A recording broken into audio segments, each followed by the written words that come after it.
혹시 과거에 되게 뼈아픈 경험이나 진짜 너무 후회되는 결정 때문에 지금 당장 앞으로 나아가야 할 아주 중요한 타이밍에 발목이 꽉 잡혀 있다고 느끼신 적 있으신가요? 그거 되게 무거운 질문인데요. 네, 약간 그런 생각들 있잖아요. 아, 그때 그 선택만 안 했어도 혹은 내 출발선이 조금만 달랐어도 지금 이러진 않을 텐데 같은 생각들 말이죠. 호기심 많고 끊임없이 배우기를 열망하시는 청취자님, 오늘 저희 심층 탐구에 함께 해주셔서 반갑습니다. 네, 반갑습니다. 방금 말씀하신 그런 짐, 아마 누구나 한 번쯤은 어깨에 무겁게 얹고 살아본 경험이 있을 겁니다. 맞아요. 누구나 하나쯤은 있죠. 네, 우리는 너무나도 자연스럽게 그리고 거의 무의식적으로 과거의 총합이 곧 현재 나를 규정 짓는다는 믿음을 가지고 살아가거든요. 심리적으로든 물리적으로든 과거가 이미 아주 튼튼하게 깔아놓은 철로 위를 우리가 그저 수동적으로 달리고 있을 뿐이라고 생각하기 쉽습니다. 그게 참 무서운 착각인데 말이죠. 그렇죠. 사실 그렇게 믿는 편이 어떤 면에서는 심리적으로 엄청 편안하기도 하거든요. 왜냐하면 현재의 내 불만족을 그냥 과거 탓으로 싹 돌릴 수 있으니까요. 아, 핑계대기 척다는 거네요. 맞습니다. 바로 그 지점 때문에 오늘 저희가 다룰 자료들이 던지는 메시지가 진짜 더 파격적으로 다가오는 것 같아요. 네, 오늘 자료들 정말 흥미로웠습니다. 들으시는 청취자님, 오늘은 흔히 서점에 널려 있는 그런 뻔한 시간 관리 비법이나 가벼운 멘탈 케어 조언을 나누려는 게 절대 아닙니다.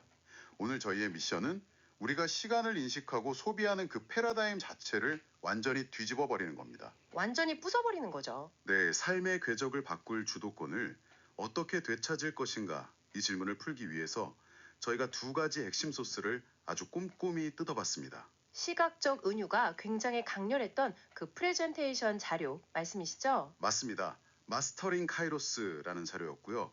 그리고 또 하나는 과거의 상처를 현재의 성장을 위한 발판으로 재구성하는 구체적인 방법론을 다룬 오디오 대화 기록이었습니다. 이 두 자료를 쫙 관통하는 핵심은요.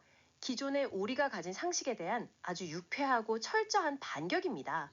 일상에서 우리가 시간이라는 자원을 대하는 태도 자체를 근본적으로 재검토하게 만들죠. 그럼 먼저 그 마스터링 카이로스 프레젠테이션의 초반부 내용부터 좀 짚어보고 싶어요. 우리는 보통 나의 유전적 기질이나 자라온 환경, 또 과거에 겪은 심리적 트라우마 같은 것들이 현재의 나를 조립해낸 완성된 설계도라고 굳게 믿잖아요. 이른바 결정론적 관점이죠. 네, 원인이 있으니까 결과는 절대 피할 수 없다는 건데 프레젠테이션에서는 이 결정론적 관점이 철저한 착각이라고 아주 대못을 받고 시작하더군요. 그 부분이 속이 다 시원했습니다. 그 프레젠테이션에서 시간을 두 가지 개념으로 딱 분리해서 설명한 슬라이드가 특히 인상적이었거든요. 크로노스와 카이로스의 대비였죠. 아, 그 그리스어 개념들이요? 네, 크로노스는 우리가 흔히 아는 똑딱똑딱 하려고 하는 시계 바늘의 시간입니다. 물리적이고 수동적으로 그냥 누구에게나 똑같이 흘러가는 선형적인 1차원의 선이죠. 그냥 달력 넘어가듯이. 맞습니다. 반면에 카이로스는 완전히 다른 차원이에요. 물리적인 흐름이랑은 전혀 상관없이 특정한 의미가 팍 부여되고 인간의 결단의 순간에 의해서 포착되는 주관적이고 입체적인 시간입니다. 그러니까 시간이라는 게 가만히 숨만 쉬고 있어도 알아서 흘러가는 그런 수동적인 배경화면이 아니라 내가 적극적으로 개입하고 선택해야만 비로소 의미를 갖는다는 거네요. 정확합니다. 그리고 여기서 그 오디오 기록의 내용이랑 싹 연결해 보면 진짜 흥미로운 철학적 명제가 튀어나옵니다. 어떤 거죠? 우리는 보통 과거가 현재의 원인이 되고 또 현재가 다시 미래를 만든다고 생각하는 일직선상의 인과율에 너무 익숙해져 있잖아요. 그런데 소스에서는 이 인과율을 완전히 전복시켜 버립니다. 아, 그 문장 기억나요? 과거가 현재를 만드는 것도 현재가 미래를 만드는 것도 아니다.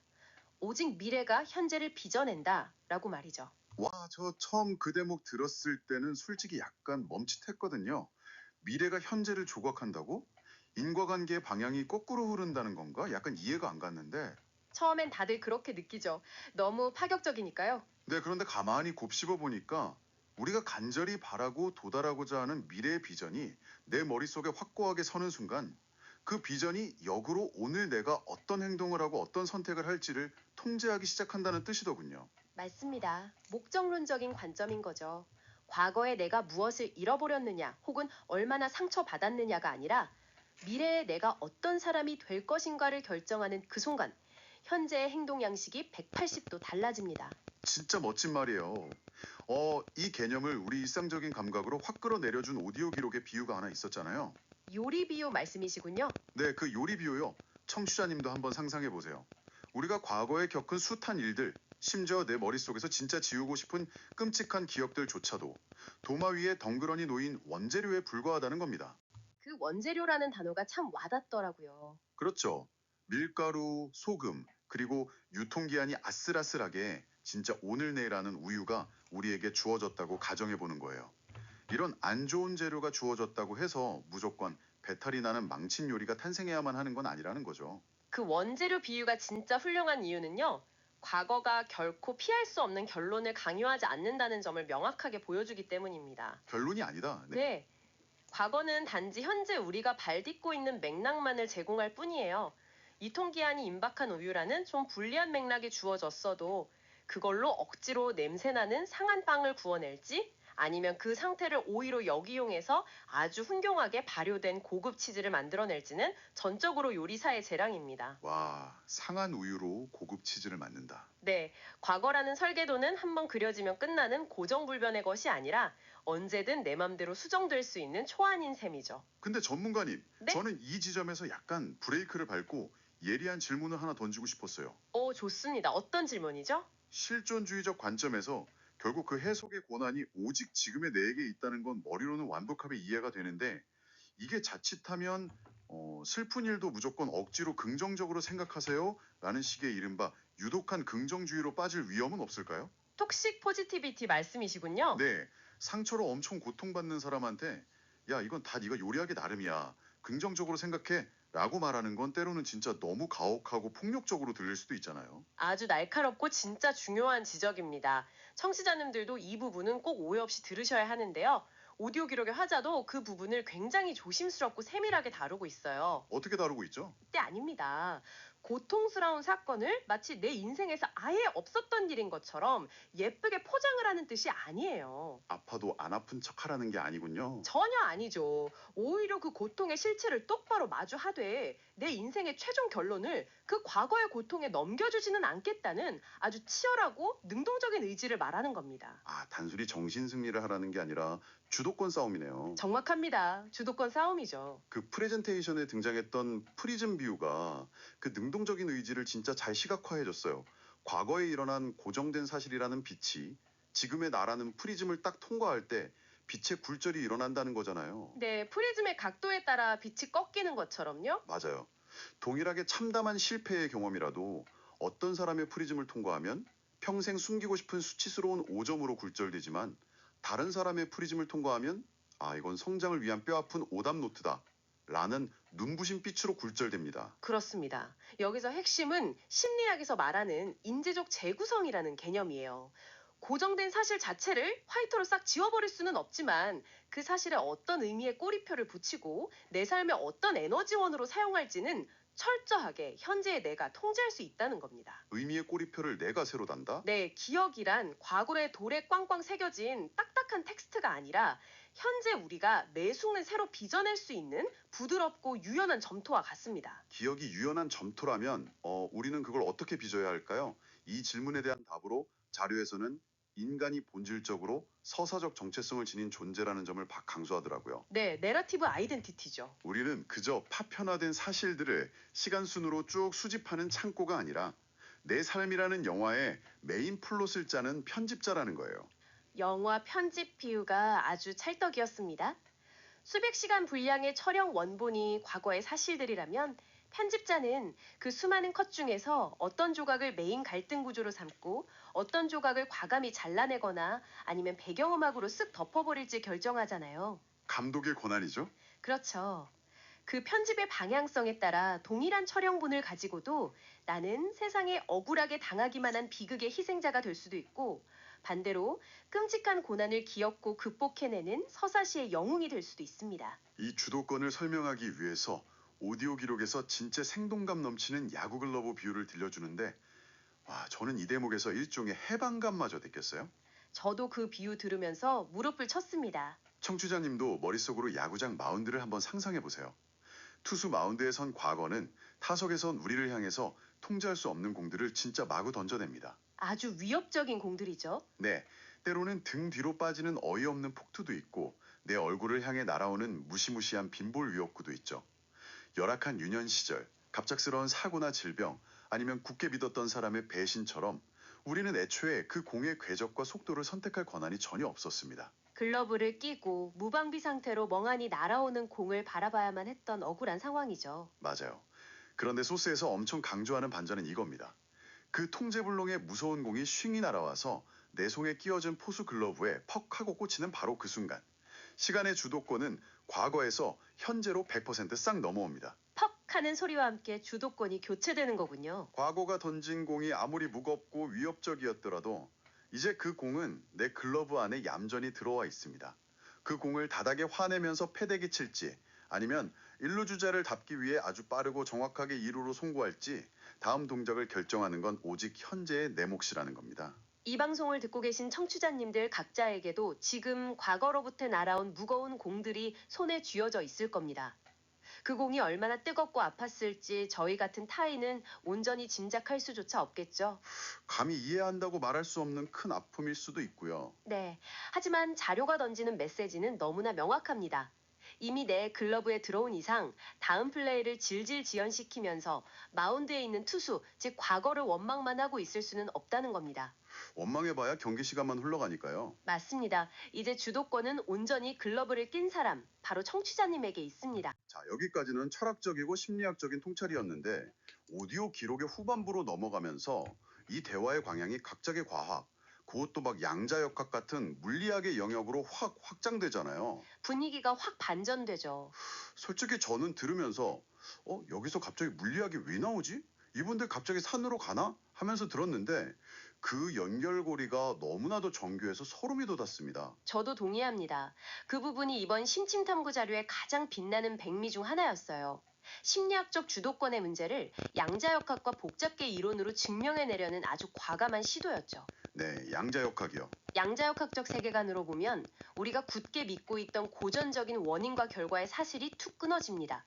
과거의 특정한 사건이 내 현재를 100% 이렇게 망가뜨렸다는 단선적인 확정성 자체는 과학적으로 존재하지 않게 되죠. 아, 양자중첩 개념을 우리의 과거 기억과 인생에 적용한 거군요. 네, 그 유명한 슈레딩거의 고영이 비유처럼 과거는 현재에 대해 하나의 고정된 쇳덩어리 같은 실체가 아니라 무수한 확률의 장으로 존재한다는 뜻입니다. 확률의 장이요?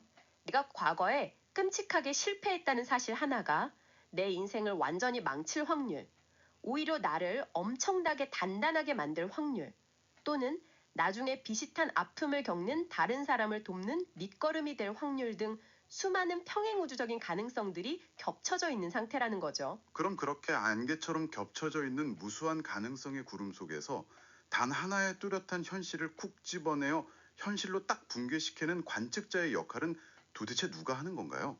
그게 바로 놀랍게도 지금 이 순간 당신이 내리는 선택입니다. 와, 내 선택이 관측 행위가 되는 거네요. 맞습니다. 실험실에서 관측 행위가 양자 상태를 딱 확정 짓는 것처럼 우리의 현재 선택과 해석이 수수백 가지 과거의 확률 중에서 단 하나를 확 끌어내어 비로소 나의 현실로 고정시킵니다. 와, 내가 관측자가 되어서 내 과거의 의미를 붕괴시킨다. 진짜 너무 시적인 표현이네요. 이어서 등장한 복잡계 이론의 비선형성 개념도 심리적 적용이 아주 매끄러웠습니다. 네, 나비 효과 얘기가 나왔죠. 우리는 보통 선형적으로 비례해서 생각하는데 익숙하잖아요. 과거에 내가 100만큼의 큰 상처를 받았으면 내 인생은 앞으로 최소 100만큼은 불행해야 타당하다고 생각합니다. 상처의 크기만큼 흉터도 정비를 해서 남을 거라고 굳게 믿는 거죠. 기대적인 사병 시스템 안에서는 그게 완벽한 상식이죠. 하지만 인간의 삶은 기계가 아니라 아주 예민한 복잡계입니다. 나비 효과를 생각해 보시죠. 브라질에 있는 나비의 아주 작은 날갯짓 하나가 텍사스에 거대한 토네이도를 일으킬 수 있는 것처럼 복잡계에서는 변수 하나의 미세한 차이가 전체 시스템의 결과를 완전히 뒤바꿔 버리거든요. 그 핵심 변수가 바로 인간의 자유의지라는 대목이 진짜 압권이었습니다. 과거의 압도적인 사건들이 거대한 관성을 만들어서 나를 저 불행한 궤도로 막 끌고 가려 하더라도 현재 발휘되는 나의 강력한 자유의지라는 그 작은 변수 하나가 딱 개입하는 순간 궤도가 틀어지는 거죠. 네, 그 거대한 과거의 관성조차 비선형적으로 증폭되어서 완전히 상쇄될 수 있다는 거잖아요.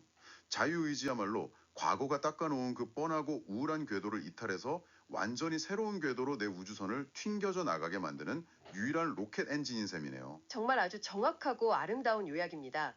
이 모든 물리학적, 심리학적 비유들을 하나로 싹 엮어내면 아까 프레젠테이션의 결론부에 등장했던 주도적 시간의 순환이라는 거대한 구조가 비로소 완성됩니다. 프로액티브 사이클 오브 타임. 네, 내가 진정으로 원하는 가슴 뛰는 미래의 비전을 확고하게 머릿속에 선택하는 순간 그것이 아주 강력한 중력처럼 작용해서 현재 나의 행동을 확 바꿉니다. 현재의 행동 궤적이 달라지는군요. 그렇죠. 그리고 현재 행동 궤적이 달라지면 나라는 프리즘의 각도 자체가 달라지죠. 프리즘의 각도가 변하면 자연스럽게 내 등을 떠밀며 괴롭히던 그 과거를 바라보는 기억과 해석마저 완전히 새롭게 굴절되어 쓰이게 됩니다. 미래가 현재를 바꾸고 바뀐 현재가 다시 과거를 재해석하는 이 완벽한 순환고리.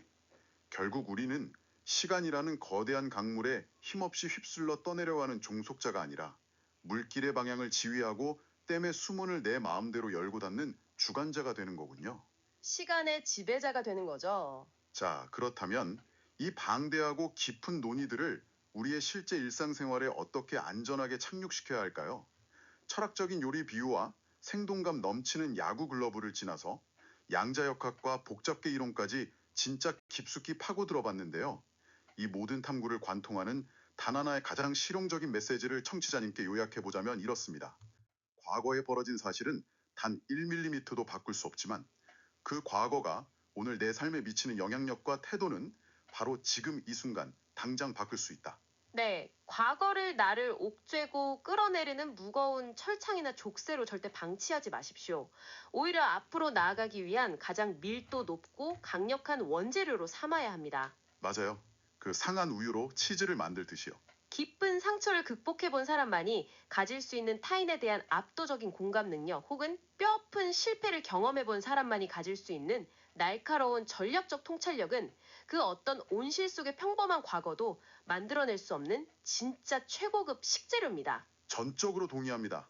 그리고 우리가 손을 뻗어서 직접 통제할 수 있는 유일하게 실제하는 시간은 지나간 과거나 오지 않은 미래가 아니라 오직 지금 이 순간뿐이라는 사실을 절대 잊지 말아야겠습니다. 네, 카이로스의 시간이죠. 과거의 중력에서 벗어나는 모든 위대한 변화는 결국 지금 이 순간 내리는 아주 작은 인지적 선택에서 시작되니까요.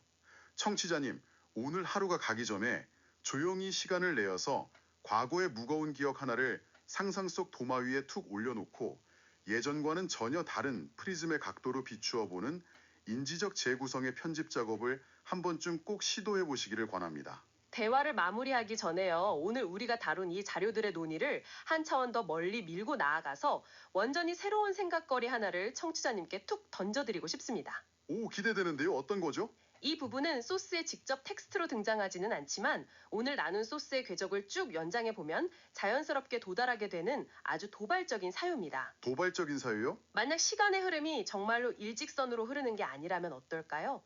우리가 아까 다뤘던 구조, 즉 내가 간절히 바라는 미래의 비전이 현재의 선택을 빚어내고 그 현재의 선택이 다시 그 끔찍했던 과거를 구원하고 치유하는 이 놀라운 비선형적 순환 구조 속에서 한번 상상해 보는 겁니다. 네, 시간이 둥글게 연결되어 있다면 어쩌면 우리가 일상에서 불현듯 찌릿하고 느끼는 번뜩이는 직관이나 말로는 설명할 수 없지만 어떤 사람이나 특정 선택을 향해 미친 듯이 끌리는 그 강렬한 이끌림은 뇌의 단순한 착각이나 우연이 아닐지도 모릅니다. 그럼 직관이 단순한 무의식의 작용이나 우연이 아니라면 도대체 뭐라는 거죠? 그것은 혹시 수많은 확률의 장 속에서 이미 그 눈부신 비전을 성공적으로 이뤄내고 안정적인 궤도에 안착한 미래의 내가 지금 수많은 선택의 갈림길에서 불안하게 헤매고 있는 현재의 나를 향해 보내는 다급한 구조 신호이자 이정표가 아닐까요? 와, 소름 돋았어요, 방금. 잘못된 결정론적 과거의 관성에 질질 끌려가지 말고 내가 있는 이 성공적인 올바른 궤도로 얼른 이탈해 오라고 시간을 거슬러 확 당겨주는 강력한 미래의 중력 말입니다. 와, 진짜 그건 정말 우리가 세상을 바라보는 생각의 틀을 완전히 깨버리는 질문이네요. 내가 눈을 가린 채 맹목적으로 미래를 향해 불안하게 걸어가는 게 아니라 이미 완성된 미래의 내가 나를 안전한 곳으로 끌어당기고 있다는 감각이라니요. 든든하지 않습니까? 너무 든든하죠. 오늘 이 방송을 듣고 청취자님이 무심코 내리게 될 그 작은 결정 하나, 과거에 대한 새로운 긍정적 해석 하나가 사실은 그 미래의 내가 그토록 간절히 원하고 기다려왔던 바로 그 운명적인 첫 번째 타격음일지도 모릅니다. 네, 드디어 내 신호를 받았구나 하고 안도하겠죠. 청취자님, 당신의 삶은 이미 결말까지 다 쓰여져서 도서관 먼지 쌓인 구석에 꽂혀 있는 그런 뻔한 기록된 역사가 결코 아닙니다. 지금 이 순간에도 매 초마다 타자기 키보드 소리가 경쾌하게 울려 퍼지며 새롭게 쓰여지고 있는 살아 숨쉬는 현재 진행형의 서사입니다. 스스로 써내려가는 서사죠. 과거가 당신을 향해 아무리 위협적인 공을 던졌더라도 퍽 소리와 함께 이제 그 공은 당신의 글러브 안에 있습니다. 꽉 움켜쥐고 당신만의 주체적인 카이로스의 시간을 눈부시게 창조해 나가시기를 진심으로 응원합니다. 오늘 저희가 준비한 심층 탐구는 여기까지입니다. 끝까지 함께 해주셔서 감사합니다. 주도권은 이제 여러분에게 있습니다. 지금 다음 공을 힘차게 던지세요.